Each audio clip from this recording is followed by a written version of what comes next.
नमस्कार सर्वांना, श्रेया रेसिपीमध्ये आपल्या सर्वांचे स्वागत आहे। तर आज आपण बनवणार आहोत अगदी सोपी, झटपटीत आणि चविष्ट मसाला भेंडी। रोज रोज एकच भाजी खाऊन कंटाळा आला असेल ना, मग आजची ही सोपी, साधी, झटपटीत मसाला भेंडी नक्की ट्राय करा। भन्नाट, सोप्या आणि चविष्ट रेसिपीसाठी श्रेया रेसिपी यूट्यूब चॅनलला सबस्क्राईब करा आणि नवीन रेसिपींचा एकही व्हिडिओ मिस करू नका।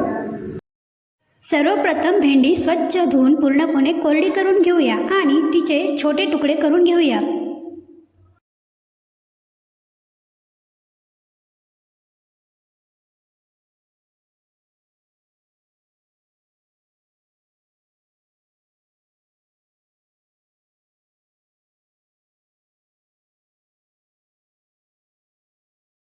अशा प्रकारे सर्व भेंडी कट करून घेऊया।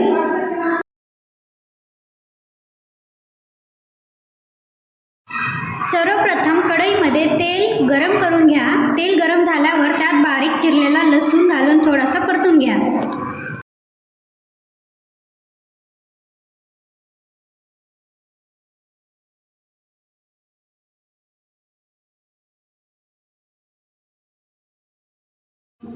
आता लसूण परतून घेतल्यानंतर त्यात आपण कट केलेली भेंडी घालून 2 मिनिट व्यवस्थित परतून घेऊया। आता आपली भेंडी छान परतून झालेली आहे। त्यात आपण चवीनुसार मीठ घालून घेऊया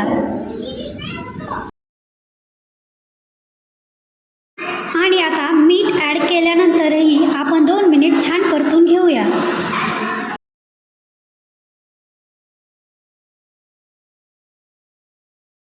तर आपली भेंडी आता चांगली मिक्स करून झालेली आहे। आता झाकण ठेवून 2 ते 3 मिनिट वाफून घेऊया। 2 ते 3 मिनिटांनी झाकण काढून पुन्हा भेंडी एकदम छान मिक्स करून घेऊया। भेंडी छान शिजून झाली आहे। आता गॅसचा लो फ्लेम करा आणि थोडा भेंडीवरती लिंबाचा रस घाला। लिंबाचा रस घातल्यामुळे या साध्या भाजीला एकदम छान चटपटीत आणि फ्रेश टेस्ट येते।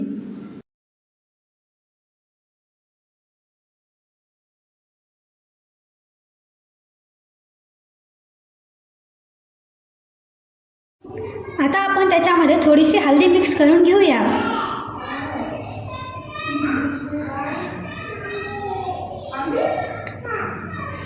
आणि आता लाल तिखट थोडंसं मिक्स करून घेऊया। तुम्ही तुमच्या चवीनुसार, तुमच्या मनाप्रमाणे तुम्हाला हवे ते मसाले ॲड करू शकता। मी इथे अंबारी मसाला यूज केला आहे आणि आता त्याला परतून घेऊया। 2 ते 3 मिनिट परतून घेऊया।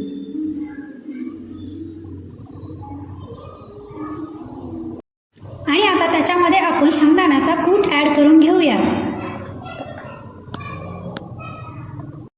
तुमच्या आवडीनुसार, तुम्हाला जर आवडत असेल तरच ॲड करा। आता चांगल्या प्रमाणे परतून झाल्यानंतर आपण त्याच्यावरती परात ठेवून 2 ते 3 मिनिट वाफळून घेऊया। आता आपली भेंडी चांगली वाफळून झाली आहे आणि झाली आपली अगदी सोपी, कमी साहित्यामध्ये तयार होणारी चवीला भन्नाट अशी मसाला भेंडी तयार। आता आपण भेंडी एका डिशमध्ये काढून घेऊया। गरम गरम पोळी, भाकरी किंवा वरण भातासोबत ही भाजी खायला एकदम मस्त लागते। रेसिपी आवडली असेल तर व्हिडिओला लाईक, कमेंट करा आणि शेअर करा। चविष्ट आणि भन्नाट रेसिपीसाठी श्रेया रेसिपी यूट्यूब चॅनलला सबस्क्राईब करा। पुन्हा भेटूया एका नवीन चविष्ट रेसिपीसोबत। तुम्ही ही रेसिपी घरी नक्की करून बघा आणि कशी झाली ते आम्हाला कमेंटमध्ये नक्की सांगा। तुमचा हा छोटासा सपोर्ट आमच्यासाठी खूप खास आहे।